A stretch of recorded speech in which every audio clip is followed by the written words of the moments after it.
বাবা, দাদাইকে কে কি বলেছে? আমি কিন্তু দাদাইকে কোনোদিনও এইভাবে ভেঙে পড়তে দেখিনি। বলছো না কেন? দাদার কি হয়েছে? মাসিমা দাদাইকে কি বলেছে? কি বলেছে বলো? ও তুমি এখানে? বলছি শোনো, আমি কাকে নিয়ে এসেছি আলাপ করাতে একবার দেখো। এই দেখো, বৃষ্টি আমাদের শানুর ভাবি বউ।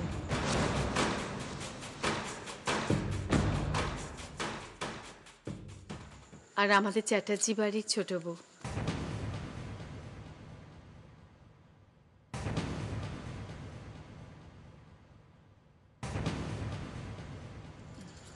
বৃষ্টি, ইনি শানুর বাবা, তোমার শ্বশুর মশাই।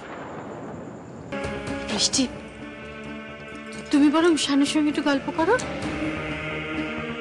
আমি একটু খাবার বানিয়ে নিয়ে আসি, কেমন?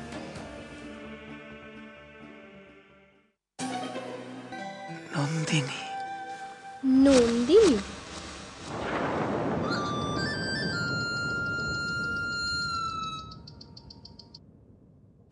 হ্যালো। তুমি ওখানে গেছো নাকি? হ্যাঁ, এসেছি। তুমি শুধু পাগলটাকে পটিয়ে যাও, দেখো ও যেন আবার সুস্থ হয়ে না ওঠে। ওকে মাই সুইট হার্ট, এখন যাই। হয়তো তোমাকে দেখে একেবারে প্রেমে পড়ে গেছে। হ্যাঁ, ধ্যাৎ, কি যে বলো না। আচ্ছা, এখন আমি রাখছি, ওকে বাই। জানি না লক্ষ্মী দিয়ে কি হয়েছে দিদি? কি হয়েছে তোমার? হ্যাঁ, তুমি এরকম চুপ করে আছো কেন? আচ্ছা, আমাকেও বলবে না? কি হয়েছে বলো না। আমার বাবা মার জন্য খুব মন খারাপ করছে লক্ষ্মী দি। কই, কোনোদিনও তোমার বাবা মার কথা তো আমাদের বলনি তুমি। আচ্ছা দিদি, তোমার বাবা মা বেঁচে আছেন? দিদি, আমি ঠিক এভাবে বলতে চাই না গো দিদি। আমি তোমাকে কষ্ট দিতে চাই না দিদি। আমার হয়তো এভাবে বলা উচিত হয়নি দিদি। আমি বুঝতে পারিনি গো। আমি বুঝতে পারিনি। আমি ইচ্ছে করে তোমায় কষ্ট দিইনি দিদি। আমি ইচ্ছে করে তোমায় কষ্ট দিইনি।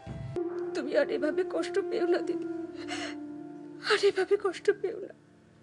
তাহলে যে তোমার বাবা মা খুব কষ্ট পাবে।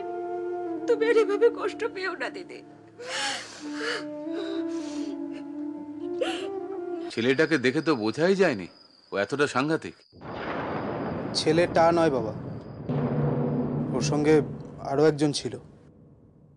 তাকে তো ধরা যায়নি না? না বড়বাবু, ষষ্ঠী তাকে ধাক্কা মেরে পালিয়ে গেছে। বিষ্টুর নাম বলেনি? বিষ্টু কথা বলার মতন অবস্থাতেই ছিল না বড়বাবু। ষষ্ঠীদা পেছন থেকে যা জোরে একটা বাড়ি দিয়েছে, খুব রক্ত পড়ছিল। ওই অবস্থায় ওকে থানায় দিয়ে দেওয়া হয়েছে। আচ্ছা মাধব, যে পিস্তলটা দিয়ে বিষ্টু গুলি করতে গিয়েছিল সেটা থানায় জমা পড়েছে তো? এটা মনে হয় বিষ্টুর পিস্তল। ঝোপের মধ্যে থেকে আমি এটা কুড়িয়ে পেয়েছি। তুমি এটা রেখে দাও। বাবা, তুমি সবকিছু মেনে নাও বাবা। যা ইচ্ছে তাই করে যাচ্ছে। দাদাই, জানো দাদাই, আজ একটা মেয়েকে এনে পরিচয় করিয়ে দিচ্ছে ওনাকে ছোট্ট ভাইয়ের ভাবি স্ত্রী।